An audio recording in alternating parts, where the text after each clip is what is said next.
বিসমিল্লাহির রহমানির রহিম। ডক্টর ইউনূসের পদত্যাগ, লাভ আর ক্ষতি।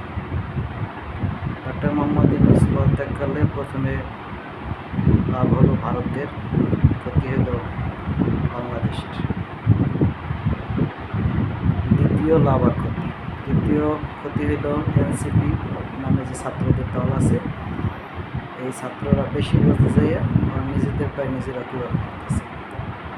তারপর ক্ষতি হলো বিএনপি এবং জামাতের, কারণ ডক্টর মোহাম্মদ ইউনূস পদত্যাগ করলে শেখ হাসিনা কামব্যাক করবে, বাংলাদেশ আওয়ামী লীগ কামব্যাক করবে, সেনাপ্রধান তিনি ক্ষমতা নেবেন, রাষ্ট্রপতি চুপ্পু স্বয়ংসম্পন্ন হয়ে যাবে এবং বিএনপি, জামাত, এনসিপি বিভিন্ন রাজনৈতিক দল যারা আছে তারা সেই 16 বছরের নির্যাতনের পৌঁছে যাবে। হয়তো 2 বছর আগে, 2 বছর পরে, আজকে বা কালকে আওয়ামী লীগ কামব্যাক করবে, ডক্টর ইউনূস পদত্যাগ করবে।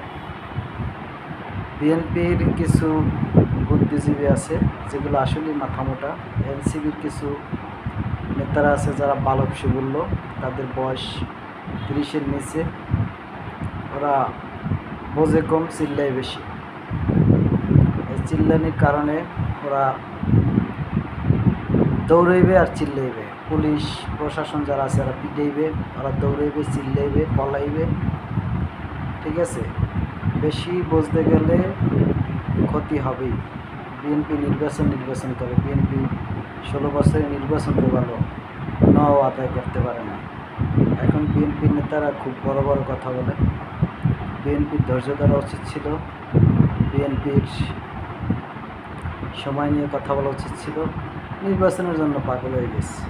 সবচেয়ে বড় ফ্যাক্টর কি বাংলাদেশের জানেন? বাংলাদেশে যে সংবিধানটা আছে, ওই সংবিধানটার সবচেয়ে বড় ফ্যাক্টর। এই সংবিধান পরিবর্তন না করতে পারলে সিস্টেমেটিক্যাল কোনো কিছু পরিবর্তন হবে না। সংবিধান পরিবর্তন করলে সংবিধানের যারা সাংবিধানিক দায়িত্ব আছে তাদেরকে নিরপেক্ষ ক্ষমতা দিলে দেশ এবং দেশে জাতির উন্নতি হবে। না হয় আওয়ামী লীগ গেছে, বিএনপি আসবে, বিএনপি যাবে, জামাত আসবে, জামাত যাবে, গণ অধিকার আসবে, যারাই আসবে তারাই লুট্টে পুট্টে খাইবে, দেশের জনগণ পাইবে হলে মোয়াও পাইবে না, পাইবে হলে যে মোয়া যে রসে ভিজে সেই রসের ফোটা ফোটা পাইবে, আর সবাই চারটে পুট্টে খাইবে। এখন কথা হইল, এই গণ আন্দোলনের পর, গণ অভ্যুত্থানের পর যে সরকার গঠন করছে ডক্টর মোহাম্মদ ইউনূস, তাকে সময় দেওয়া উচিত ছিল। কিন্তু বিএনপি তারা সময় দিতে রাজি না, তারা নির্বাচনের জন্য পাগল। এনসিপি তারা হলে এককালে উল্টেই হেলাইছে এই গণ অভ্যুত্থান দিয়া। এনসিপি কয়েকজন নেতায় আর সারা দেশের যে জনগণ যারা আন্দোলন সংগ্রামের মাঠে ছিল, তারা নির্যাতনের শিকার হয়েছে, তারা কিছুই না। আগে এনসিপির নেতাকেও ভুল স্বীকার করতে হবে, বিএনপির ভুল স্বীকার করতে হবে, জামাতের ভুল স্বীকার করতে হবে। ভুল স্বীকার করিয়া এক প্ল্যাটফর্মে এসে দেশ কেমনে আগাই নিয়ে যায় সেই চিন্তা ভাবনা করতে হবে এবং ডক্টর মোহাম্মদ ইউনূসকে সামনে নিয়ে।